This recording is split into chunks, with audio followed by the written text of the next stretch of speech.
Okay, this meeting, the Board of Education meeting for May 5th, 2020 is now live. Okay, I'd like to call the meeting to order. If we could all sit up straight to say the pledge, please.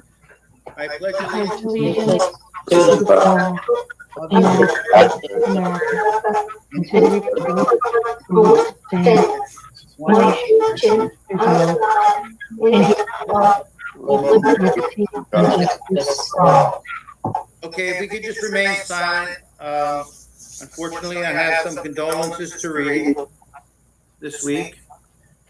Natalie Santapietro's grandmother has passed away.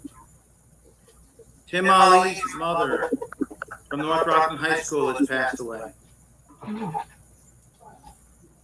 From Fieldstone Middle School, Josephine Savino's son, Benny Savino, has passed. Rita Parasili's sister had passed. From Farley Elementary School, Pamela Addison's husband had passed.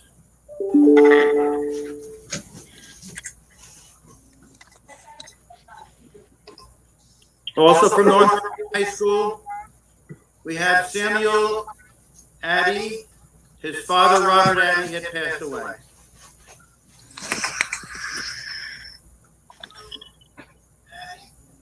So if we can keep all of those people and anyone else that you know in our thoughts and prayers. Robert, two additional people. Okay.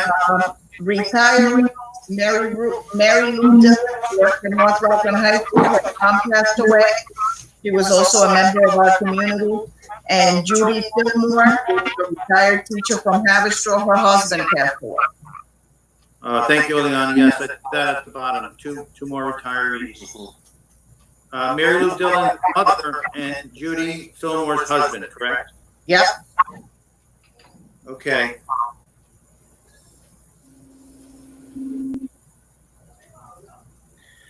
Okay, thank you, everyone. Anyone in the public who, during public session, wants to call in, they can, and they'll be unmuted at that point in time. Okay, let's have a roll call, please. Mr. Fernandez? Here. Mr. Gaddy? Mr. Kraus? Here. Mrs. Manini? Mr. Masiello? Here. Ms. Romano? Here. And Mrs. Zugaby? Here. Okay, thank you, Sarah. And may I have a motion to accept the agenda, please? Sounds like Peggy. Second by Rich. May I have all in favor? Aye. Aye. Any opposed? Okay, motion passes 7-0. Board member reports. Mr. Fernandez.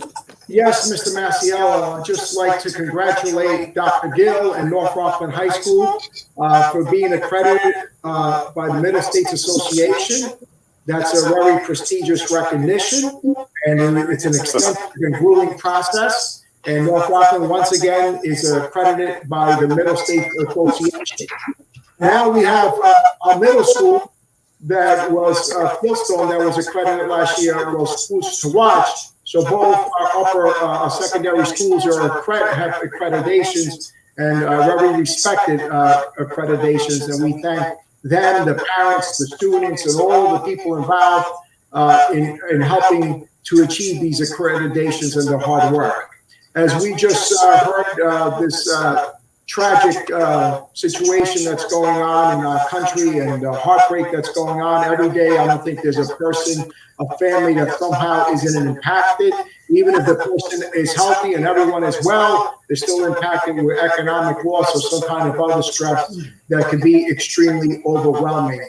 We thank again our community, our teachers and staff that are still out there working, trying to do their best with this online education, that it's a new way of learning that's come about so quickly. Dr. Filicello yesterday on his video that him and Mrs. Ecker did to the students in the community, said that we have a lot of new teachers, and those are the parents and the caregivers at home and the parental guardians that are trying to help our students. And we appreciate the effort that all the students and community and all the people are doing to really keep the ship afloat. We know it's a very trying and difficult time. So the efforts put forth by everyone is greatly appreciated. And we say thank you to everyone.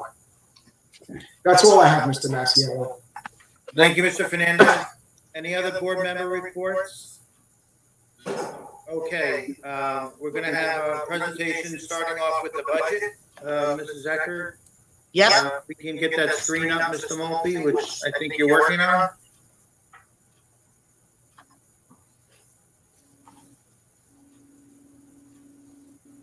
Okay, Ed, if you could just flip for me.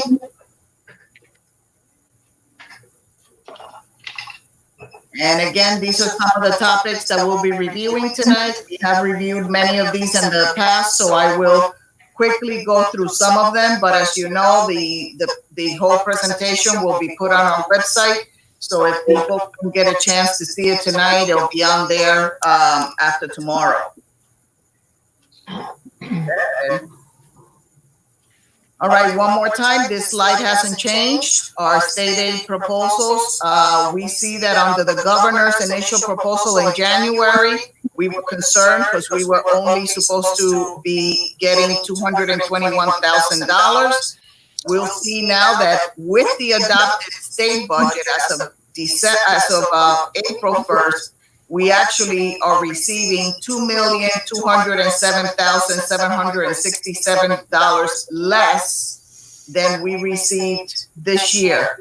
So as you can see, our state aid, and this is prior to the cuts that they're announcing, our state aid decrease for next year will be a 3.18% decrease. We stated there that as of the 20th of April, it was announced that there could be reductions of state aid, total state aid.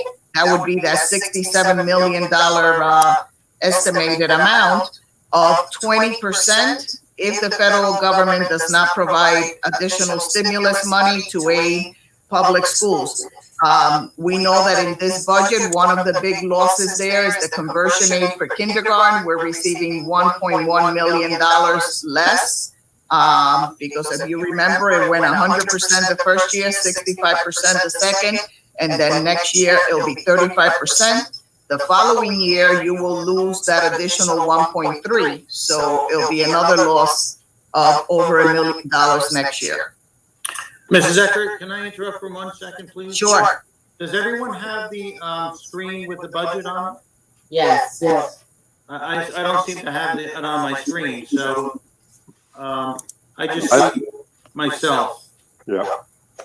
I don't have it either, but. Ed, is there a button I could hit to show the on my screen? Okay, well, go ahead, Mrs. Eckert. If that comes on, I'll be able to see it. But otherwise, if everyone else can see it, that's fine. Okay. All right, Ed, go ahead to the next one. Watch it so small. All right, the tax levy cap, as you know, this slide hasn't changed either. Following the tax cap formula, we could have levied an additional $3.5 million or an increase of 2.35% going into next year's budget. Being aware of the dire situation that all of us find ourselves in the state of New York and in the country, we thought that we would use some of our savings for this year to give our taxpayers that money back, so to speak, and come out with a budget that is 0% increase and a $0 increase in the levy. Go ahead, Ed. Again, the June 9th, now we know that our budget vote will be June 9th. The June 9th, 2020 proposed budget to the community has a 0% tax levy increase and a $0 tax levy increase. And as long as the equalization rates and the assessment levels by the town assessors are consistent with this year, there should be no increase in your tax bill. We know that the one thing we don't control is the equalization rate and the assessment level that are set by the towns. So although we're proposing a 0 increase in the levy, we know that based on assessment and on the equalization rate, that could change from Haverstraw to Stony Point to one town having actually a decrease and another town having a slight increase. But it's not because we're increasing the levy, it's because the assessment rolls and the equalization rate affect that calculation.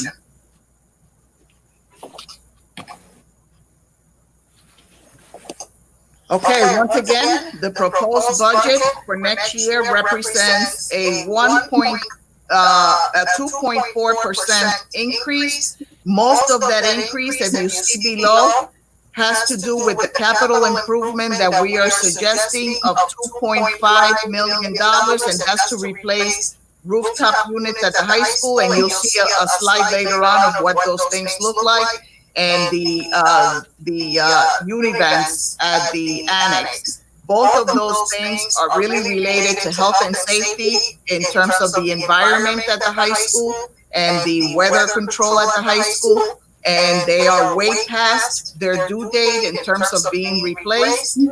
This will do all the univents and an additional 4, maybe 5 rooftop units. Again, this is a safety issue that we don't do it now. At some point, it's going to become an emergency repair and possibly cost much more. We will get state aid at approximately 62% of that cost over the next 18 years. And this money is already allocated out of reserves. It is not being levied as additional money to our taxpayers. It's being taken out of reserves that we've had to do this work. But the only way the work can be done is with an approved budget, because we are putting it in our budget as a capital reserve fund. Without that additional 2.5, you'll see that our actual increase in our budget to budget increase is 1.3%. I don't believe that, we can budget any leaner. I think it's a responsible budget for the situation we find ourselves in.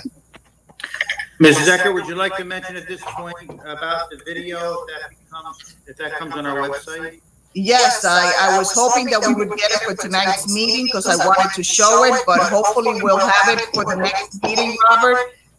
If we get it before that, we will certainly post it on our website. We do have some pictures to show later on that show that, but yes, we did do a video to explain to taxpayers why it's important for this budget. Although it's at a 0, we tend to lose a lot if we lose it, because we would not be able to do that capital improvement. And when you see the difference between a failed budget and the increase that we are proposing outside of the capital repairs, it's almost the same. So we really do hope that taxpayers see that the effort that we're making to bring a really responsible and lean budget to them, but that they give us the go-ahead to expend those funds in repairing those issues that, again, are health and safety connected to the high school environment. Thank you. Again, a summary of our revenue. You see there the change in revenue in terms of state aid, miscellaneous, the NRG pilot, our tax levy is at 0. And what we'll be using out of assigned fund balance for the 2021 budget, you'll see that we are increasing that allocation by 5.4. But again, 2.5 of that, so about half of that, is for that repair at the high school. That's a one-time expense right now that doesn't have anything to do with our recurring costs. So again, in terms of recurring costs, the budget is going up about 2.5.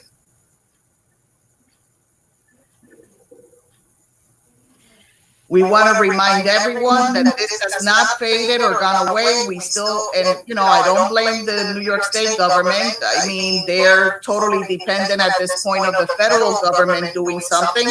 but they have been very clear to say that if the federal government doesn't have some kind of funding, some kind of stimulus package that comes forth, schools, local governments, and hospitals or healthcare could receive up to a 20% reduction in state aid. We are waiting eagerly for May 15th because the governor has said that that would possibly be the first time that they take a look at what's come into the state in terms of revenue, what their expenses have been, and what they need to do to balance their own quarter in May. So, or the quarter that ended now at the end of April. So we would possibly get a hint of what those cuts might be in May. So there's a possibility that even our funding this year may not be complete, and we may see some of those reductions in this year's budget. So all that is still, on the pending file. Go ahead. Again, budget uncertainty. We can't stress this enough. The state aid figures that the governor will propose will not be, are really dependent on federal relief. They might not be complete right now. We may have one picture now, and pending that federal relief package, that picture could change by the end of the year, or it could change next year.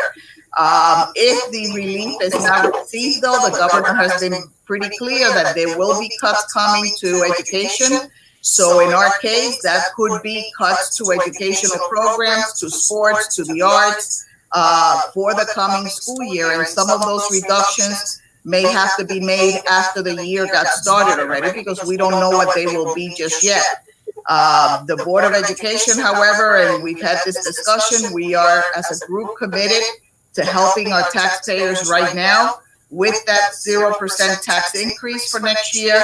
And, we hope people realize again that your vote for your school and community are important on June 9th. We know that these votes are going to be by absentee ballot, and we will certainly have more information. This information was really just unfolded Friday, very late Friday afternoon.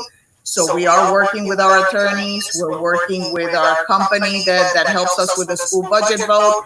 And we will have more information to our taxpayers very soon on just what that means.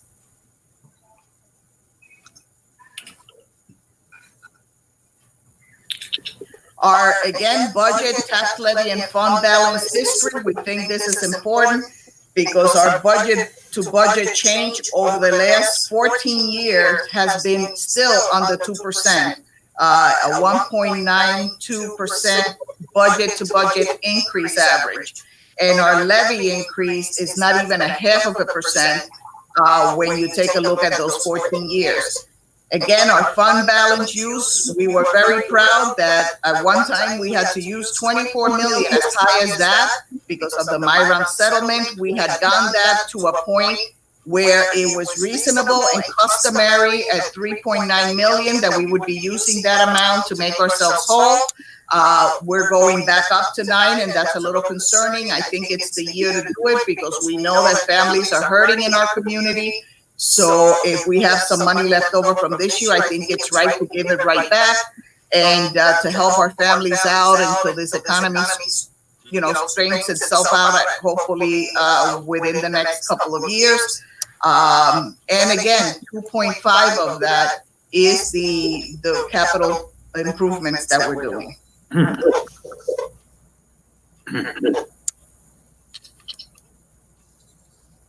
Talking about the building repairs, here's an example of what we're talking about. We're using 2.5 or 2,575,000 to replace 30-year-old heating, rooftop heating and ventilation and air conditioning HVAC units and classroom heating and cooling ventilators, univents. That's what you see there in front of you. At North Rockland High School. Most of these are in the annex part, and they're probably original to the annex being built, right, Robert? We were there when that was happening. Yes, they were there when we built the annex. The annex, if people remember, opened in 1978. So these are way past their use. You'll see on the left-hand side, the outside view, but more important, on the inside, you see the rotting and the corrosion that these units have. Some of them failed this past winter, causing a funny odor. We had to do some emergency repairs. So there are a total of 48 units. We replaced 8 this past year with emergency funding that we were allowed to use and get reimbursed, the following year. There are 40 left to do, and this 2.5 million, part of that is to replace all 40 units that are left. All the ones that are left are basically in this condition. I just want to add, Mrs. Eckert, that when these go down during school session, it's a huge distraction for the students because the climate is not correct, whether it's hot or cold.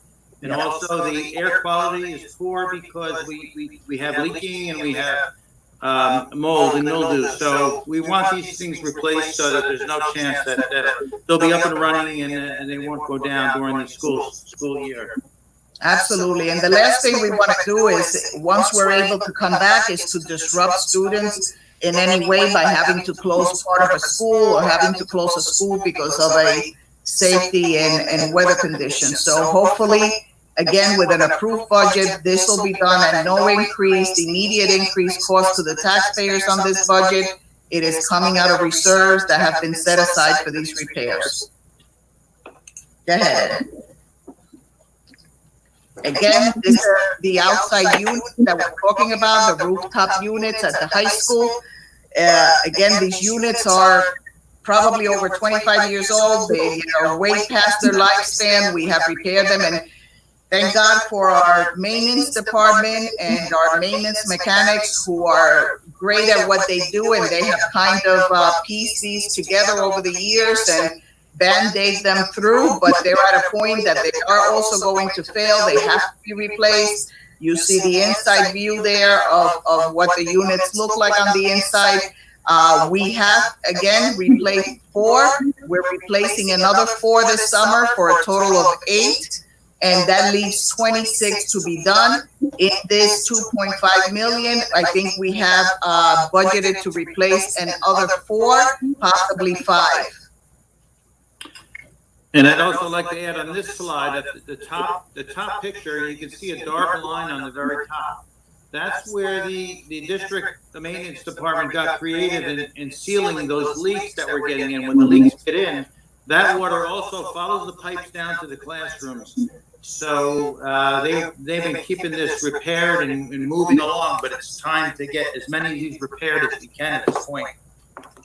And the last piece is that the heating system in Neary Elementary, our old Neary Elementary School, which is leased to BOCES, and they have one of their Hilltop program there at the Neary building, but that boiler is our last boiler probably to be repaired or to be replaced, I should say.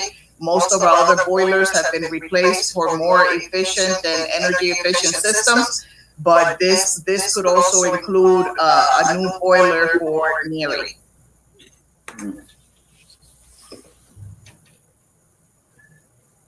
Again, last but not least, I know that there's still a push in the paper and everywhere for people to complete their census. If you have not done so, please make sure you do so. I can't stress enough how important those census returns are going to be. Not only our representation in government, but actual dollars that will not come to our community, which every community is going to desperately need. I heard today that New York so far is being undercounted by quite a bit. So I can't implore people enough to take a few minutes and complete your census. It could be done online. It could be done over the phone. It could be done on paper. But please take time to. Elliot, Mrs. Eckert, what is the new due date for the census? You said that they extended it? They did. I think it's sometime in July now, Mary, but as soon as possible, if people can just complete that, take a few minutes of your day. It doesn't take more than probably, 7 or 8 minutes to do, but it's important that we all get counted.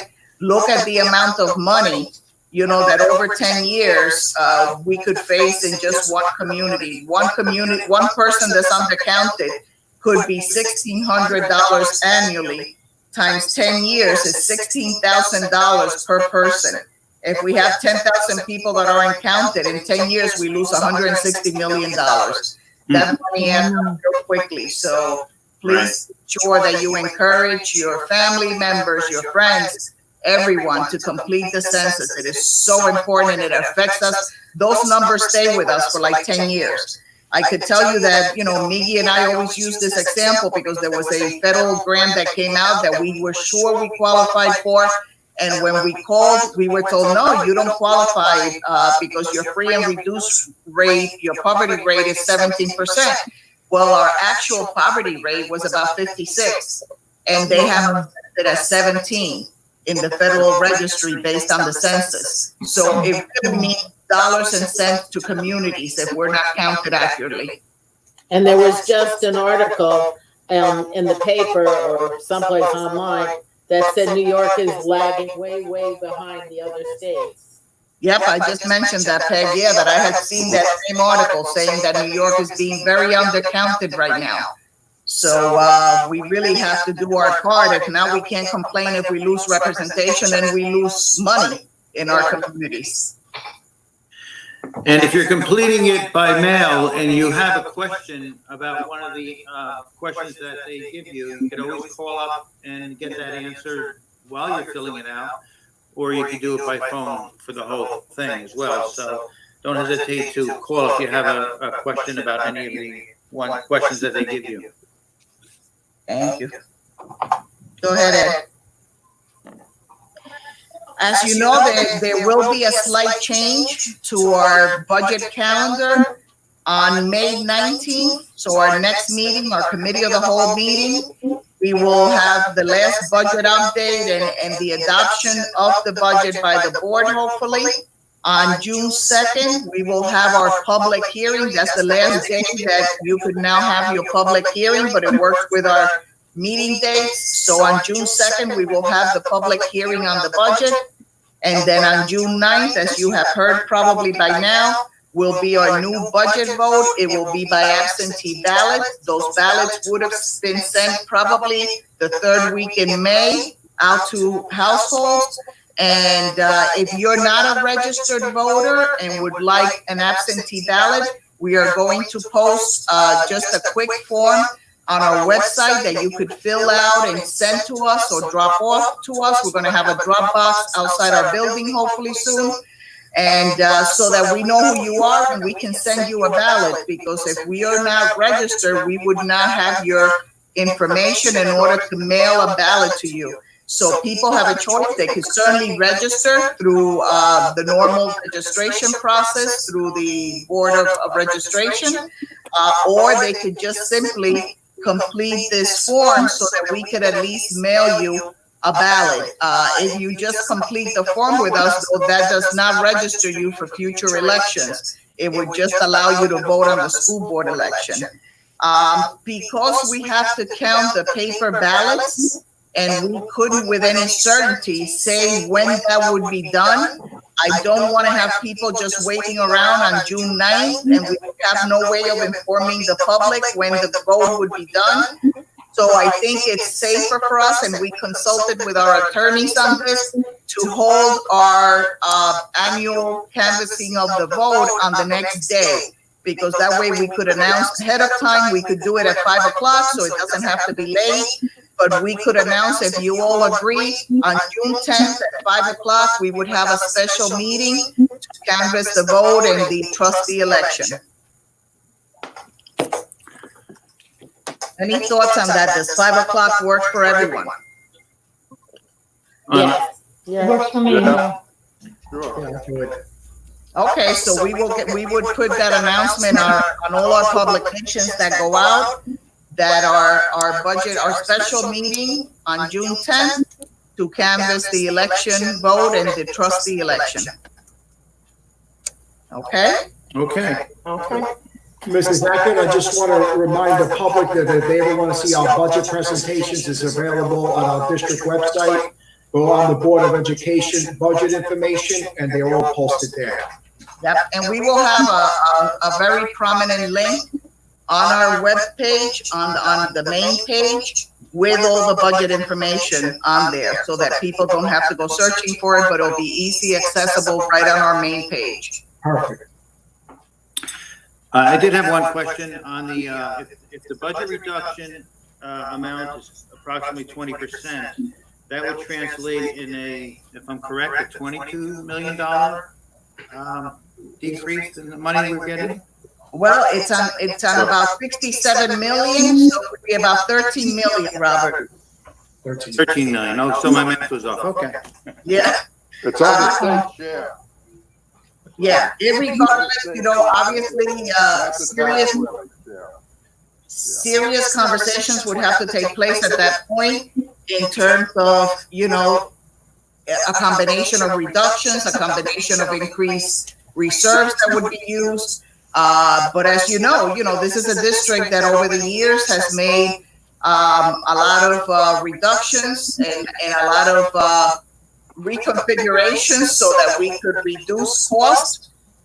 So when you are faced with something as monumental as a 20% decrease in state aid, it would be considerable, whether it's reductions or use of reserves or a combination of both.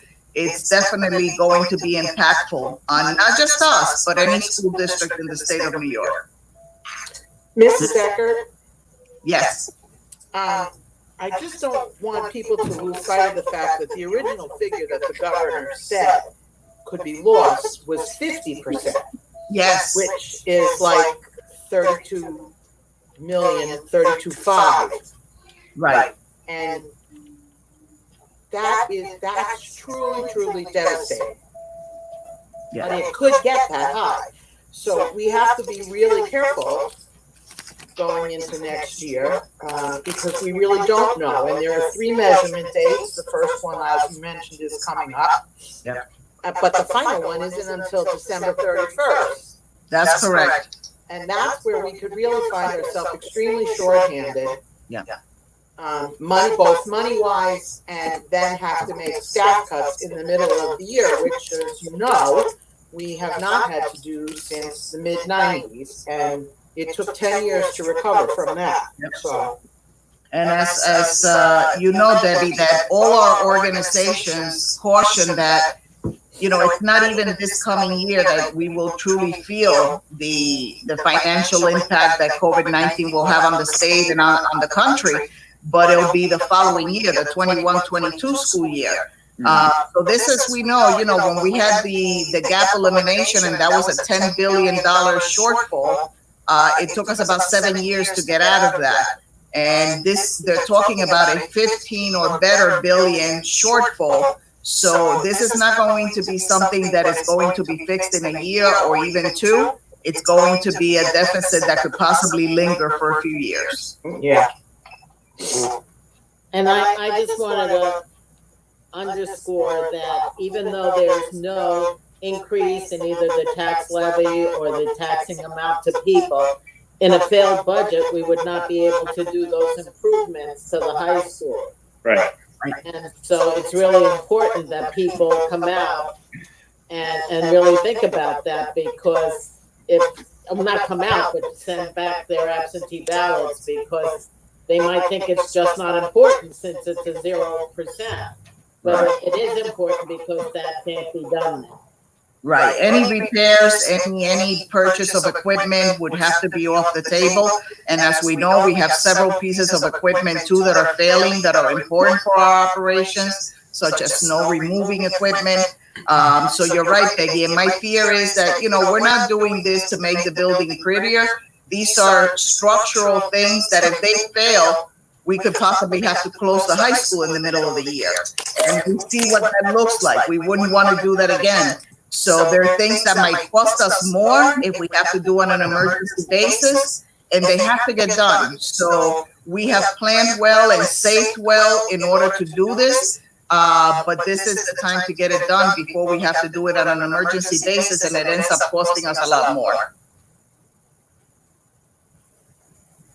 Well, the other thing to keep in mind also with the failed budget are the things that the district is then restricted to doing. I mean, we don't know what next year is going to bring.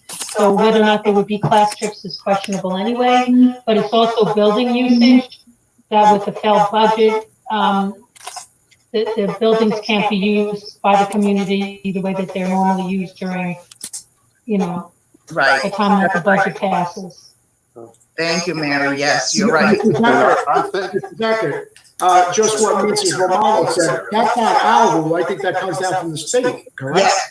Right, it's not us saying you can't use the building, that comes from the state. Your budget fails, you have to cut these things out, period. Right. Yeah. And, hello, am I here? Yes. Yes, Kim. Well, I think it's so important that people realize, in general, with this new method of voting, where they do not have to get out and vote and everybody will receive a ballot, just to support the schools and not just take the attitude, oh, there's no tax levy increase, everybody else will take care of the vote.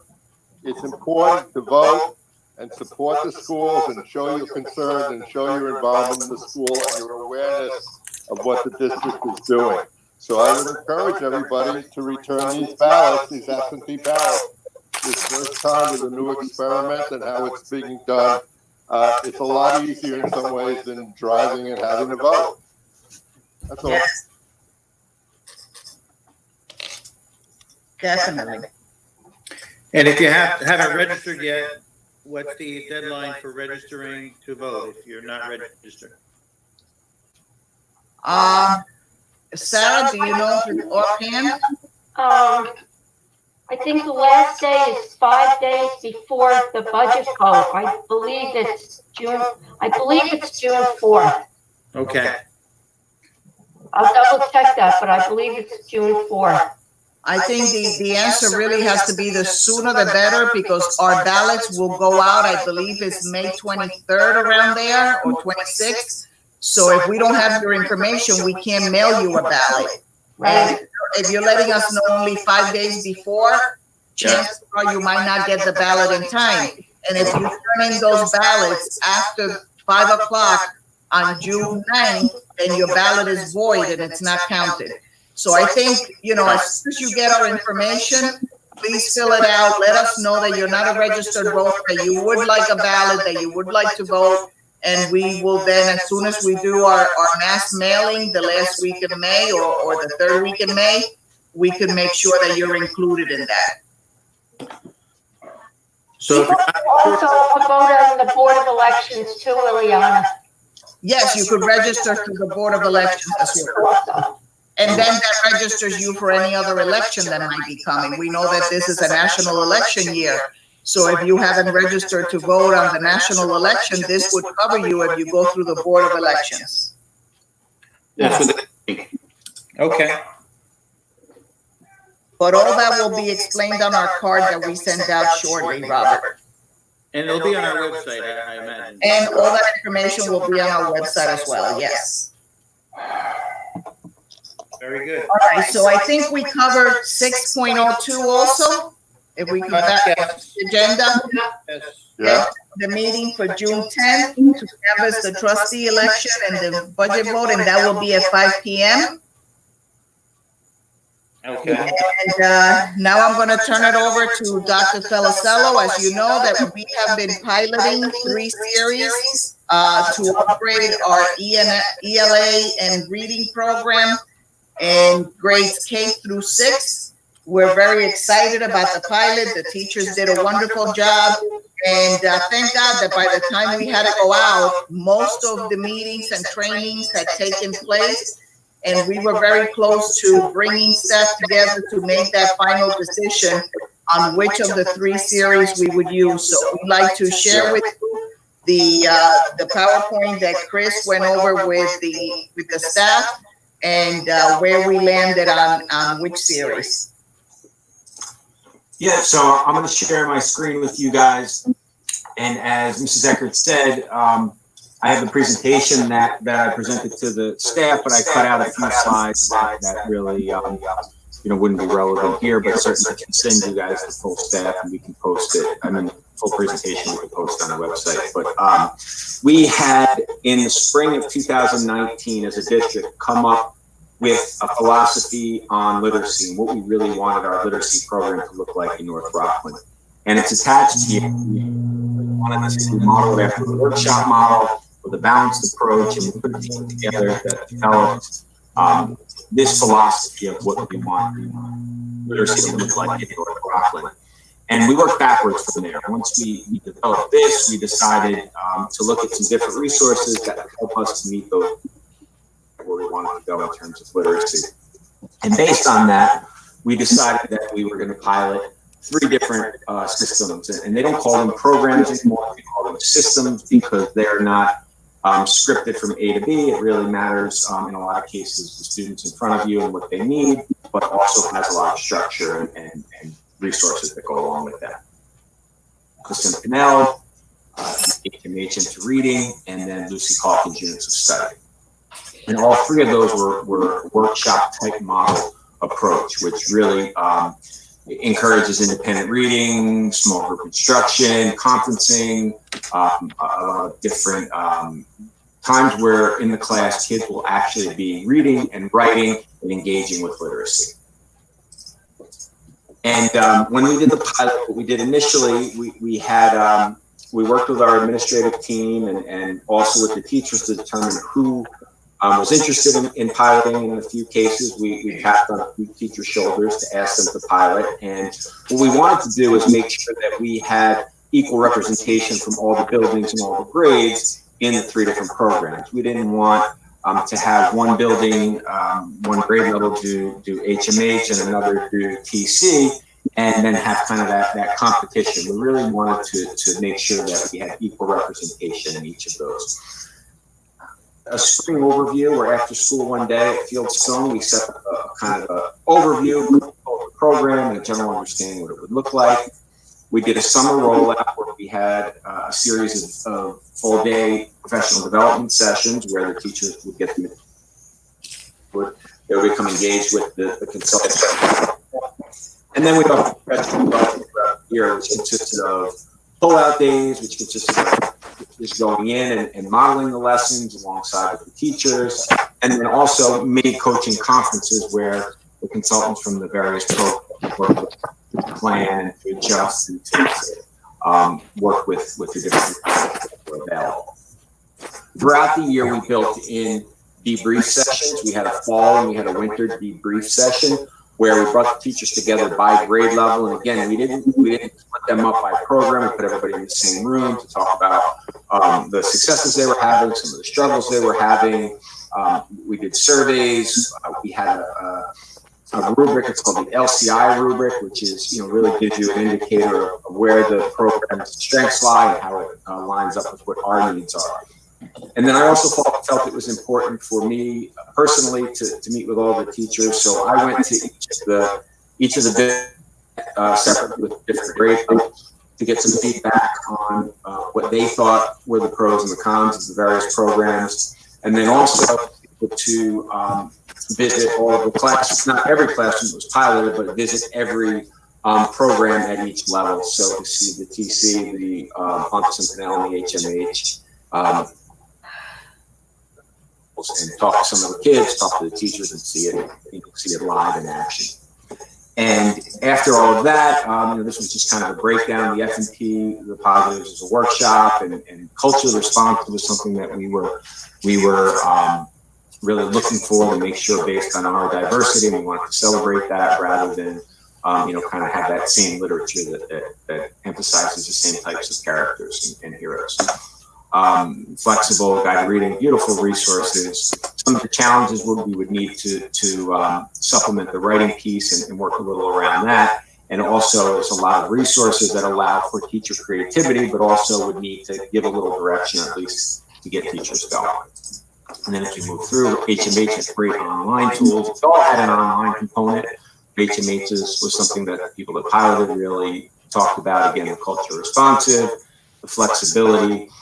Some of the challenges with that were HMH, which is, when I say HMH, Houghton Mifflin hardcore. So Mifflin, there was hardcore, and they combined to make one company.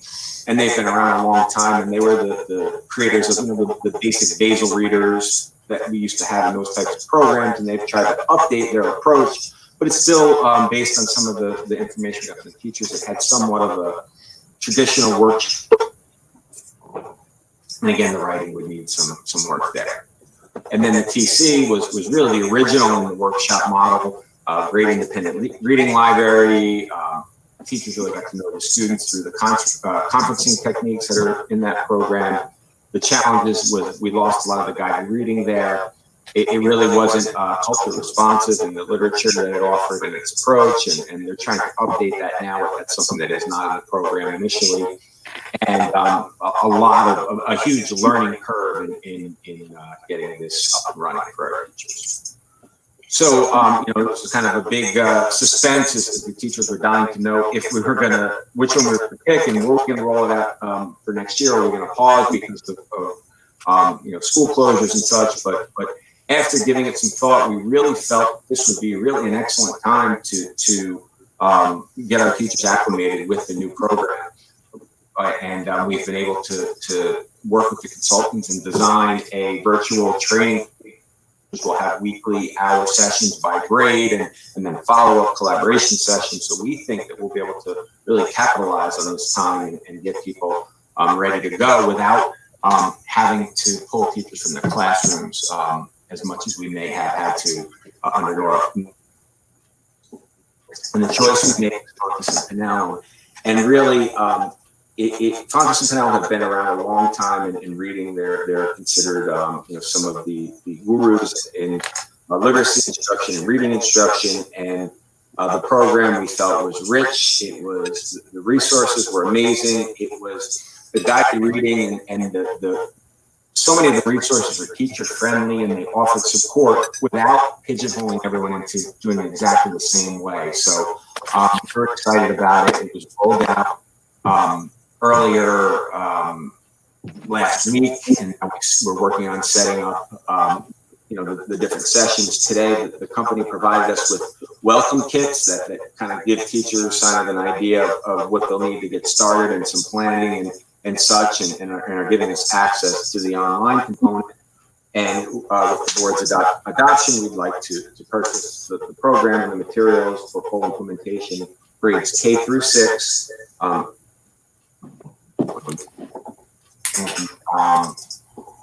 Just some of the questions that our teachers asked, what will they receive? And, the welcome kit, everything is online.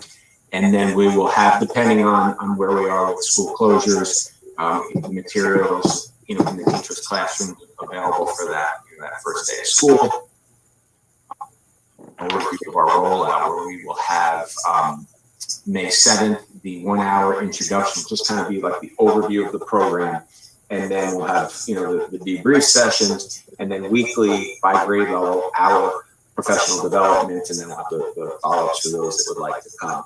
But each week's session will be on a particular component of the program, and then, the teachers will have the opportunity to plan a little bit and have some questions, and then come back with the consultants the following week. And also we're tapping into our teachers that pilot the program, and they did an outstanding job in, putting themselves out there and in, being leaders in all of this, but then also, stepping up to provide support for the teachers as we navigate and kind of go into this new program. Again, a similar approach where we have the professional development now throughout the summer, and then we're looking to work with that consultant team to figure out the best way to offer some support throughout the year and have the least amount of disruption where we're pulling teachers from the classroom. Something that we never want to do, especially when we have a hard time finding substitute teachers, but even more so now in the current climate of things, where teachers have been away from their classrooms, kids have been away from their teachers. So we want to try to do as much as we can. And right now, when we have the time, virtually through our online resources. There's a phonics piece of it that we're kind of taking a look at with some teachers this year. That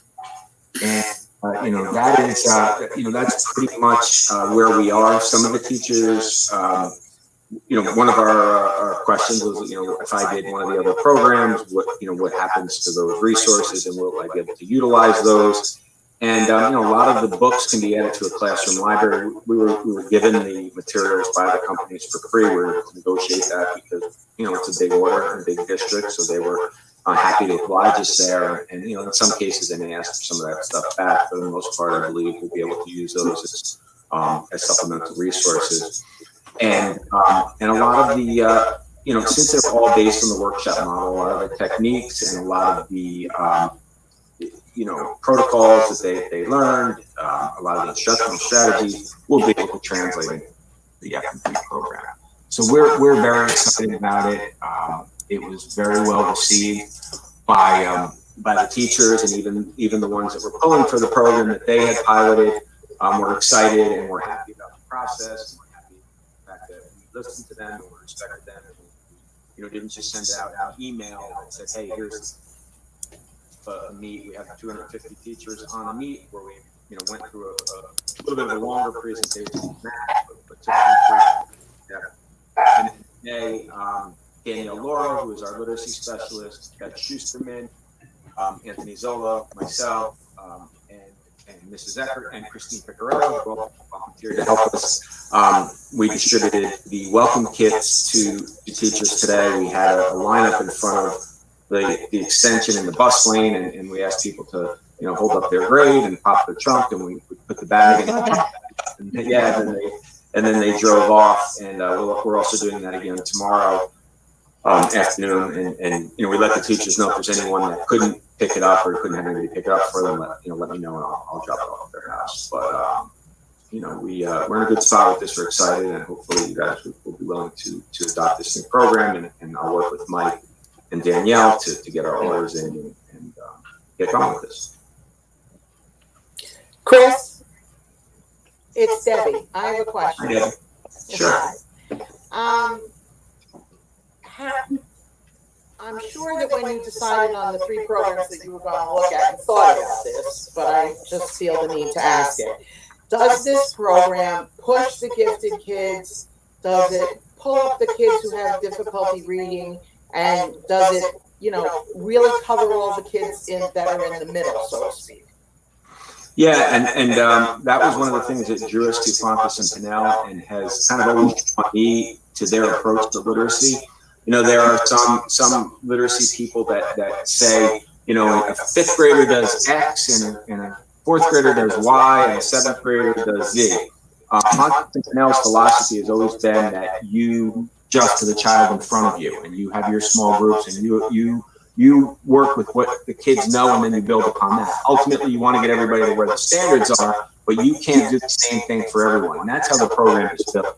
So our students that maybe are above grade level and are flying in terms of reading and writing, they'll be reading books that are at a higher level, and somebody that's maybe struggling a little lower and hasn't quite developmentally got there needs to catch up, and there are books and resources and strategies for them. And that's kind of how it's set up. It's around a concept. The teacher does a mini lesson, and then we're broken up into small groups. And my topic may be a hero's journey, but I'm doing different scaffolds for my special education students, different scaffolds for my L's, and my gifted and talented students are doing something a little different up here. So ultimately everybody's getting the same information, but in to accentuate their strengths and build upon areas that they may be deficient. Okay, thank you. Another important piece is with the population that we have, and since we do have a bilingual program, they are translating their materials and hope to have a Spanish component of their materials shortly. And that was obviously important to us as well. And I just want to thank Chris for an immense undertaking, and just a great job in how the whole pilot was run. Also Danielle Laura, who did a lot of work with this, and Natalie and Beth, and all the specialists that honestly have pitched in to help in any way that they can. But it's, doing 3 pilots at once and doing it K through 6 is a pretty ambitious undertaking. But we felt strongly that teacher voice was important in this decision, and that we should really have a robust look at those 3 top programs that were selected, and really make an informed decision. It's a big, expenditure and a big commitment in training for the district.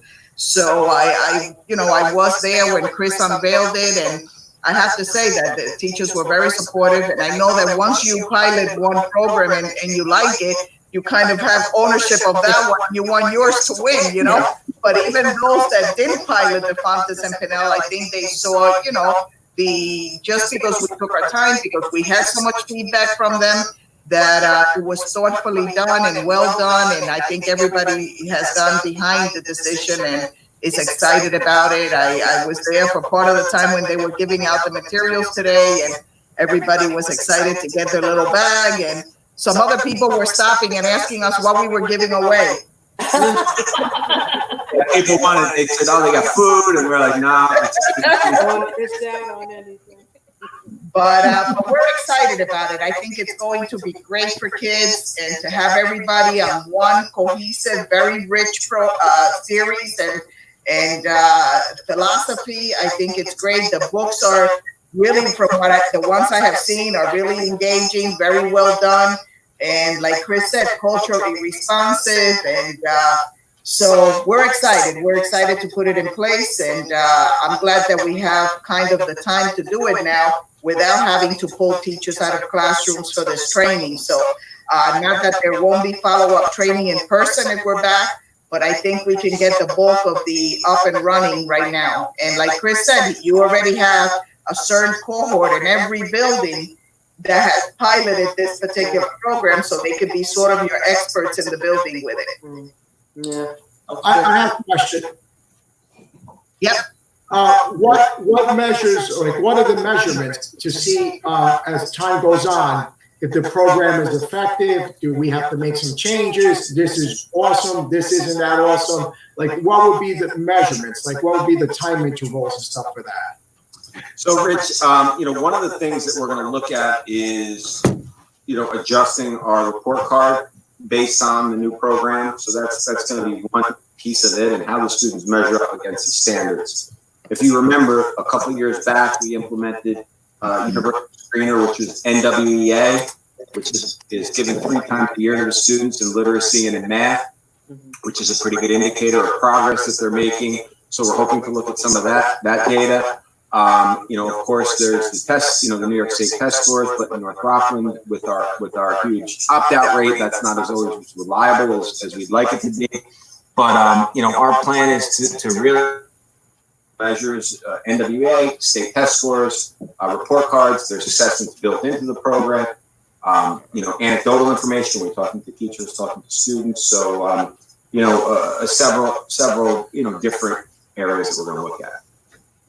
Thank you. We had wanted to NWEA given in the fall and then in the winter, and then we're hoping to kind of take a look at, you know, the last administration which we were able to get. We definitely saw growth in, you know, in all 3 programs for that portion, but you know, you get the growth in that last one, but unfortunately you get that. Chris, it's Peggy. I just had a question. Sure. Is there going to be like an adjustment, like, or a learning curve for the kids because they're going to a new system, or? You know, a lot of our teachers were structuring their classes in that balanced literacy workshop model. You know, certainly I'm sure there's different, you know, terms and vocabulary that are specific to the program. It'll take a little bit of adjustment to kids, but in a general sense, for the most part, you know, it'll be a similar structure where, you know, you get some information, you break off into groups, you know, it's just a little, I think, more rich than it. Okay, thanks. I have one last question, Dr. Filicello. Yesterday in the video, you spoke you sent out to the students in the community regarding and parents regarding the survey. Can you explain that a little bit? Yeah, I've been working with some of our on developing some surveys for all of our groups, just to you know, take their temperature on what they think is working well, some areas that we can continue to tweak and make improvements, and that's from, you know, we develop them for our students, for our parents, and for our teachers, and you know, we hope to get those out within the next week or so.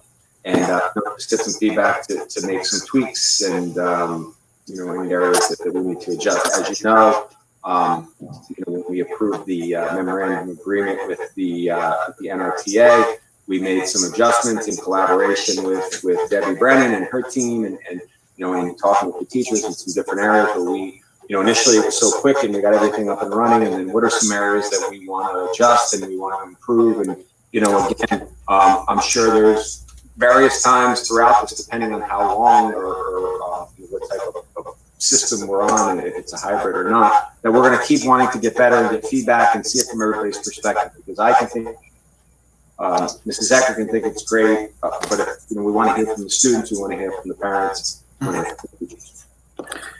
Thank you, Mr. Fellow. Maybe you can come up with a different term and take the temperature right now. Sure, yeah. Okay, does anyone else have any other questions? Okay, that was a very good, comprehensive report. Thank you, Mr. Fellow. Okay, I'd like to move on to old business, if I may. And item number 7, item number 8. Any correspondence, Mr. Lively? No correspondence. Okay, we can take this off the screen. Is the presentation off, or the agenda's on the screen? Okay, that's fine. Okay, I'm opening up for public comment. I'm not sure if I'm seeing any phone numbers additional. Hold on one second, Mr. Masiello. Just let me post that number real quick. We do have one comment right now. I'll read that to you in a second. Okay, I'm just going to, you're going to read the comment, is that correct? Yes, sir. Yes, sir. Okay. So we'll wait for that to post again, and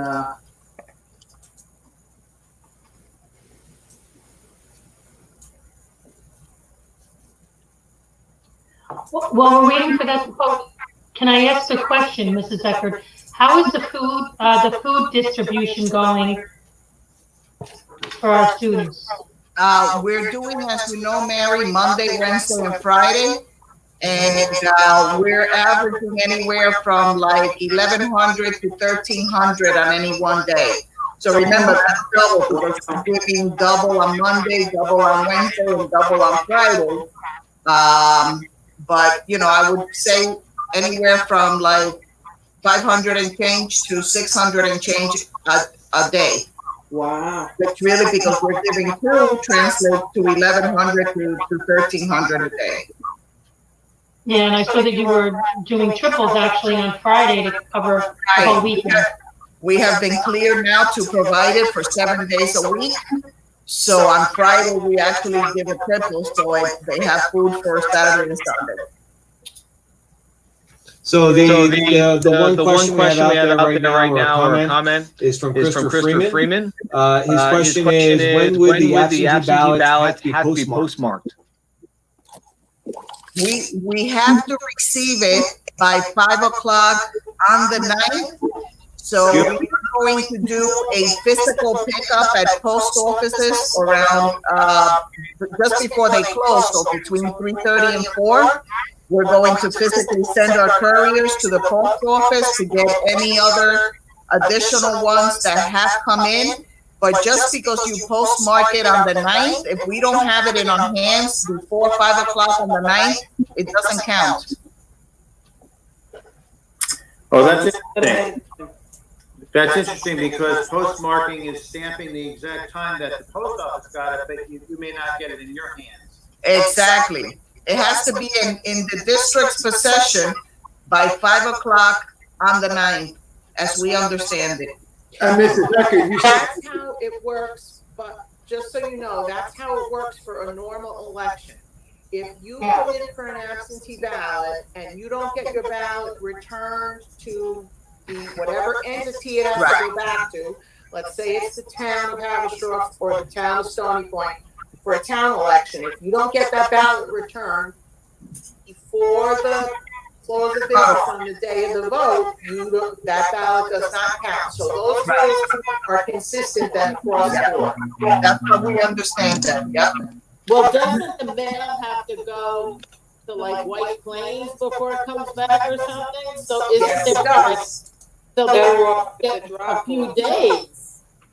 I would say the mail is even working a little slower. So I would want to say that if you want to make sure that we get it, don't mail it after like the 2nd of June, I would say. Give yourself a week because the mail is taking a little longer to get to places right now.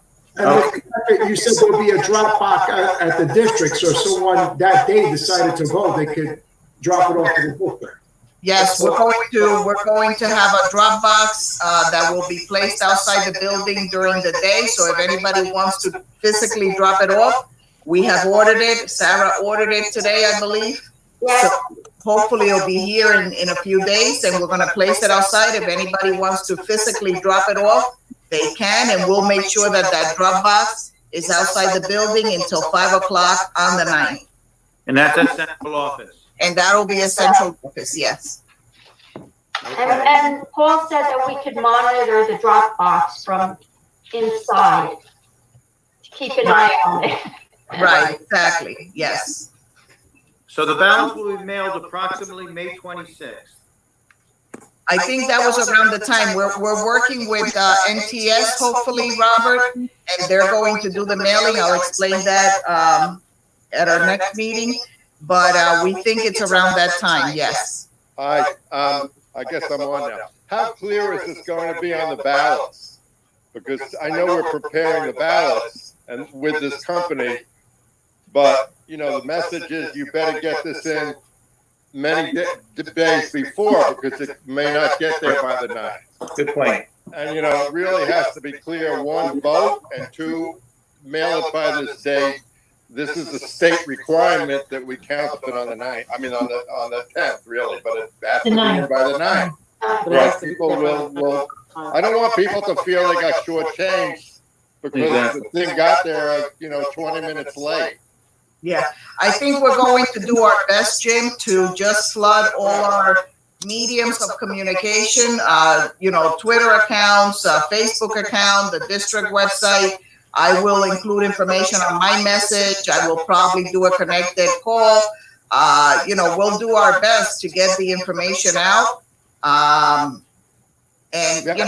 Hopefully people are paying attention. I'm sure the paper is going to probably run a story on this, and it will be out in the paper or on Channel 12 News. So we'll do our best to just get information out through all our public.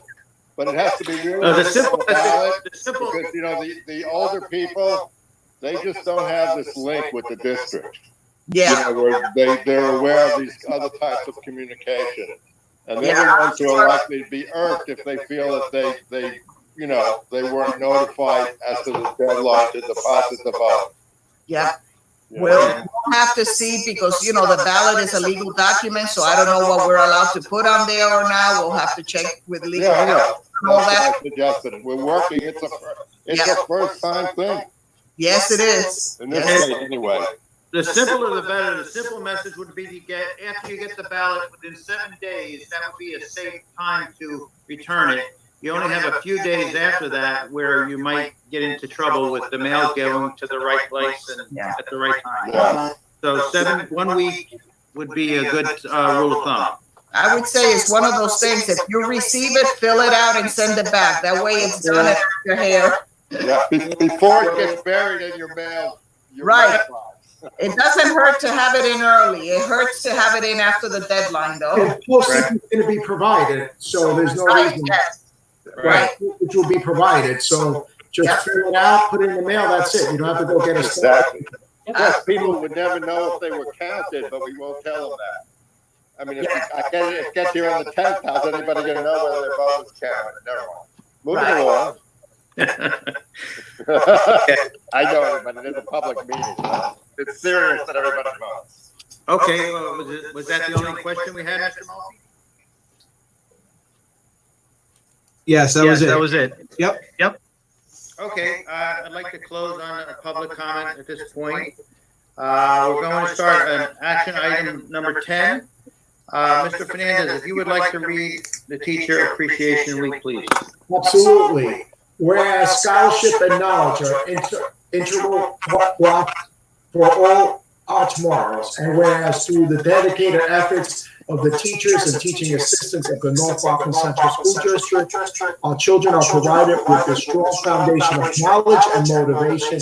And whereas youngsters leave our schools equipped to pursue fulfilled lives that further the quality of life in society, and whereas it is fitting and proper to designate May 3rd through the 9th, 2020 as Teacher Appreciation Week, we honor North Rockland teachers and teaching assistants who contribute so much to our students and the community. Now, therefore, be it resolved that the Board of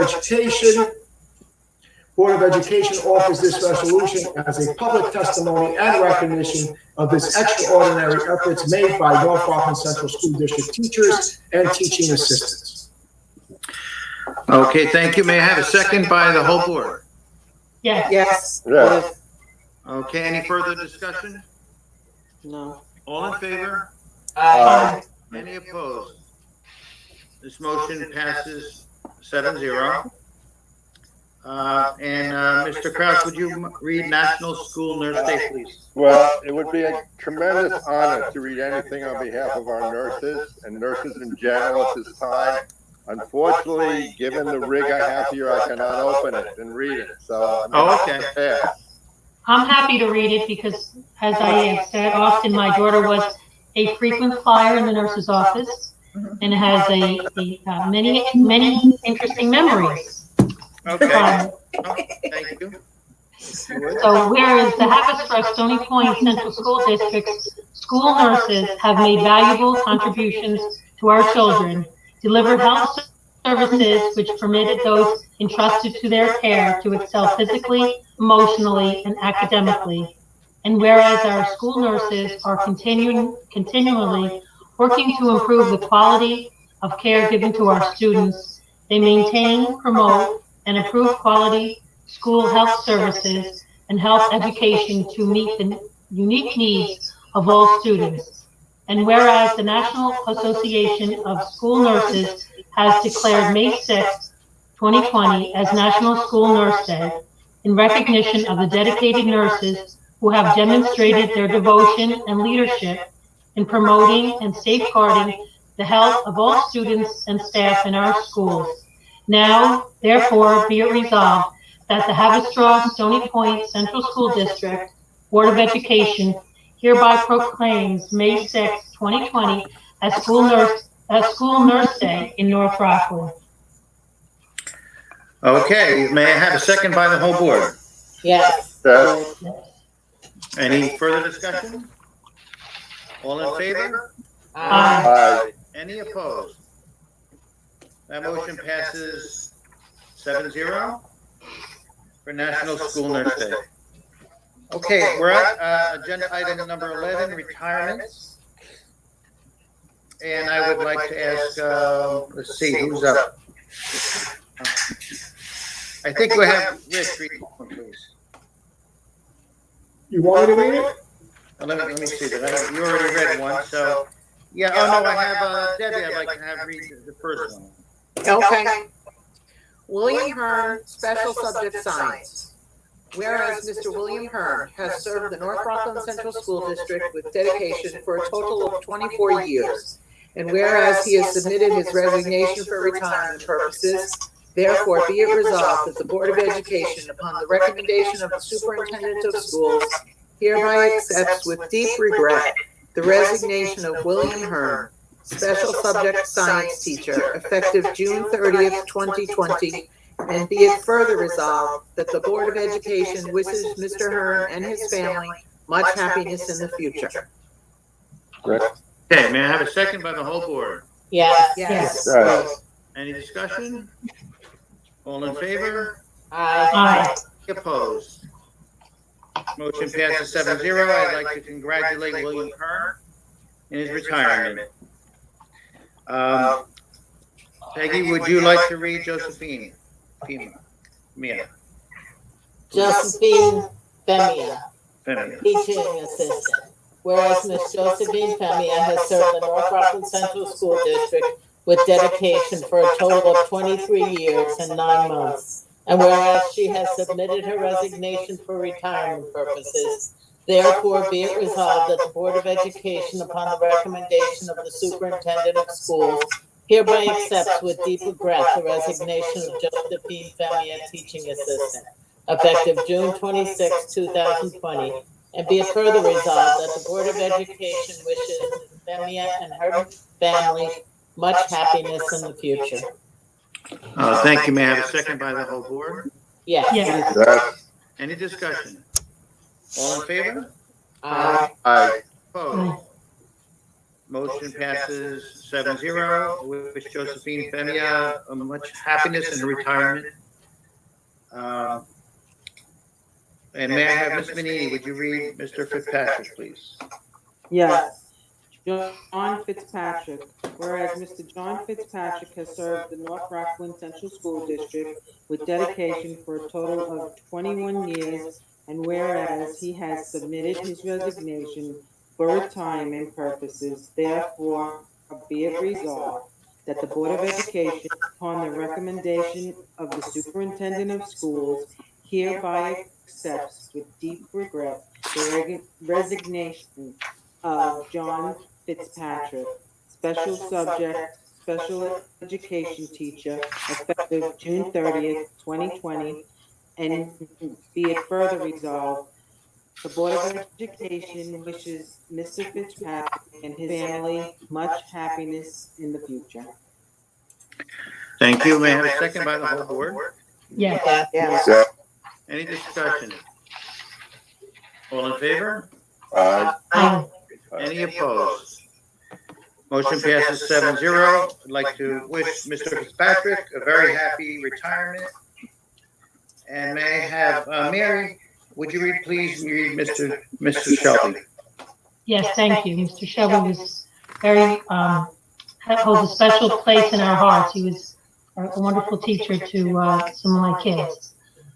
Whereas Mr. David Shelby has served the North Rockland Central School District with dedication for a total of 17 years and 3 months, and whereas he has submitted his resignation for retirement purposes, therefore be it resolved that the Board of Education, upon the recommendation of the Superintendent of Schools, hereby accepts with deep regret the resignation of David Shelby, elementary teacher, effective June 30th, 2020, and be it further resolved that the Board of Education wishes Mr. Shelby and his family much happiness in the future.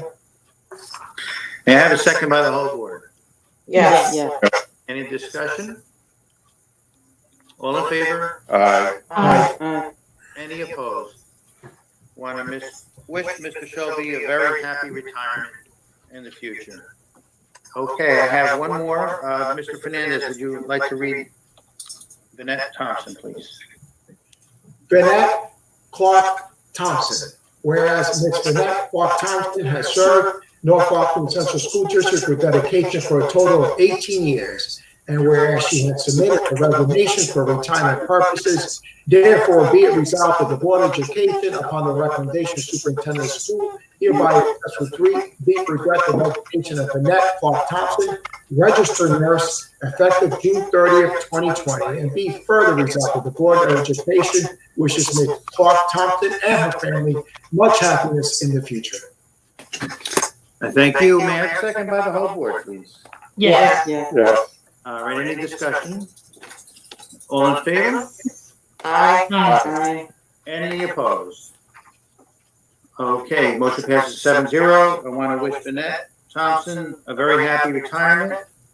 And all 5 of those, the district and the Board of Education wishes you a very happy and successful retirement for many. So thank you very much. Okay, we'd like to move on to consent agenda, and I'll just read this first. Use of the consent agenda permits the Board of Education to make more effective use of time by adopting a single motion to cover those relatively routine matters which are included.